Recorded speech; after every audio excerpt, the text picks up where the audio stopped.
Você está ouvindo os Viewpoints do Place Cloud. Pesquisadores contam histórias de lugares em diferentes partes do mundo. Para obter a experiência multimídia completa e apoiar os criadores, visite placecloud.io. Estamos na pequena cidade de Porto Calvo, a paróquia mais antiga do estado de Alagoas. Os portugueses expulsaram a população original da área no século XVI e começaram a cultivar cana-de-açúcar aqui. Em 1609, nasceu neste local seu filho mais famoso e talvez o traidor mais famoso do Brasil, Domingos Fernandes Calabar. Com apenas 26 anos, ele foi violentamente assassinado por supostamente trair a pátria. Seu sangue derramado é representado até hoje na faixa vermelha na bandeira da cidade. Mas, para entender o que o legado de Calabar tem a ver com Chico Buarque e com Maurício de Nassau, governador alemão do Brasil holandês do século XVII, temos que voltar a cerca de um século e mudar o nosso foco para o Velho Mundo e para outro personagem desta história. Arnold Florence Buyens nasceu por volta de 1515, em Utrecht, uma cidade proeminente no que se tornaria os Países Baixos, mas que, naquela época, fazia parte do Sacro Império Romano Germânico e ainda não havia sido dominada pela coroa espanhola. Arnold foi um dos europeus que migrou para o Brasil nas primeiras décadas da colonização portuguesa e, para não ser considerado alemão e associado ao Sacro Império Romano, acrescentou da Holanda ao seu nome. Foi assim que ficou conhecido quando se mudou para Pernambuco. Bem-sucedido, adquiriu riqueza e abandonou a maioria de seus nomes, se apresentando simplesmente como Arnaud de Holanda, ou seja, Arnold da Holanda. Muitos de seus descendentes mantiveram esse identificador em seus nomes, incluindo o famoso acadêmico brasileiro e cofundador do Partido dos Trabalhadores de Lula, Sérgio Buarque de Holanda, e seu filho, ainda mais famoso, Chico Buarque de Holanda. Buarque é um nome extremamente conhecido no Brasil e internacionalmente por amantes da bossa nova.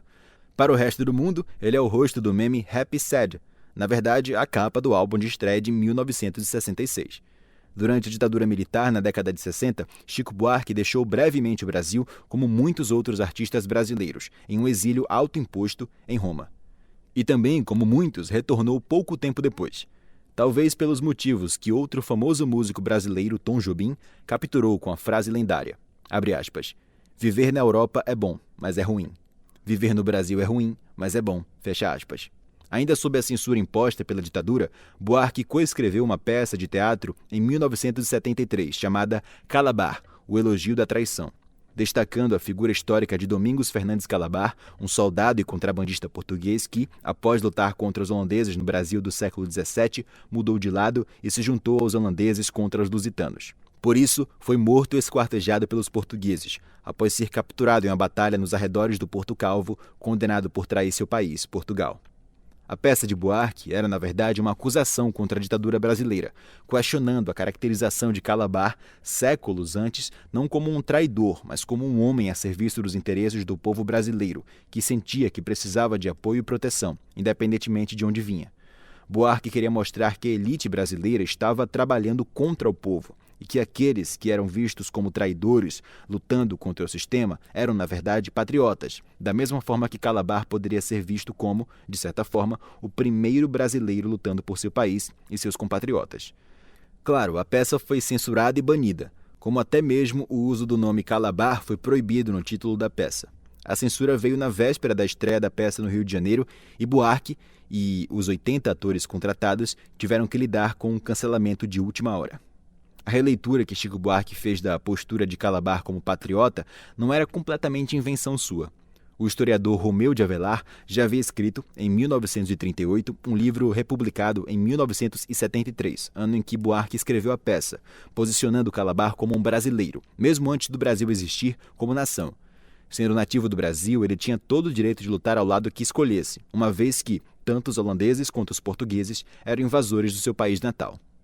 Uma das composições de Buarque para a peça tem como título, abre aspas, Não existe pecado ao sul do Equador, fecha aspas.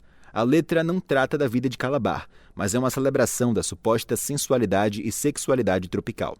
O autor, no entanto, embora seja um mestre das palavras, não inventou a frase, que remonta a 1647, de autoria de Gaspar Barléu, estudioso pago pelo governador do Brasil holandês, Maurício de Nassau, para escrever a história do Brasil sob sua ótica, compondo uma quase canonização do conde alemão que governou a colônia por cerca de 7 anos. Barléu, explicando as ações dos holandeses e de Nassau, justificou os excessos do opressor escrevendo em latim ultra haec notialem non peccavi, significando não existem pecados abaixo do Equador. Para ele, o mundo estava dividido, como se a linha que divide os hemisférios também separasse a virtude do vício. Fecha aspas. O pai de Buarque, o estudioso Sérgio Buarque de Holanda, escreveu sobre isso em seu livro seminal Raízes do Brasil, publicado logo após a reimaginação de Avelar sobre as razões de Calabar para agir, dizendo que o legado da experiência colonial constituía um obstáculo a ser superado para o estabelecimento da democracia política no Brasil. Assim como a mesma frase que Barléu tentou desculpar os abusos cometidos abaixo do Equador pelos holandeses em geral e por Nassau em particular, um descendente brasileiro dos holandeses usou a mesma frase para destacar a sexualidade brasileira, ao mesmo tempo que acusa a ditadura brasileira de abuso, traçando um paralelo com um rebelde português que lutou com os holandeses contra os portugueses em tempos coloniais, reimaginando um passado colonial na tentativa de avançar em direção a uma democracia política mais equitativa no Brasil. Calabar foi brutalmente assassinado pelos portugueses após ser capturado em batalha nos arredores de Porto Calvo. Em um julgamento simbólico realizado em sua cidade natal em 2018, foi absolvido do crime de sedição, livrando-se da fama de traidor.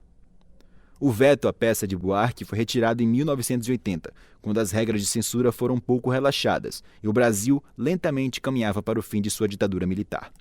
Em 2019, Buarque foi premiado com o Prêmio Camões, o mais importante para a literatura em língua portuguesa. Mas, devido às ações do presidente brasileiro Jair Bolsonaro, um militar de extrema-direita visto como traidor por muitos brasileiros, Buarque teve que esperar 4 anos para receber o prêmio, completando um arco cultural que atravessou continentes e levou 300 anos para ser concluído.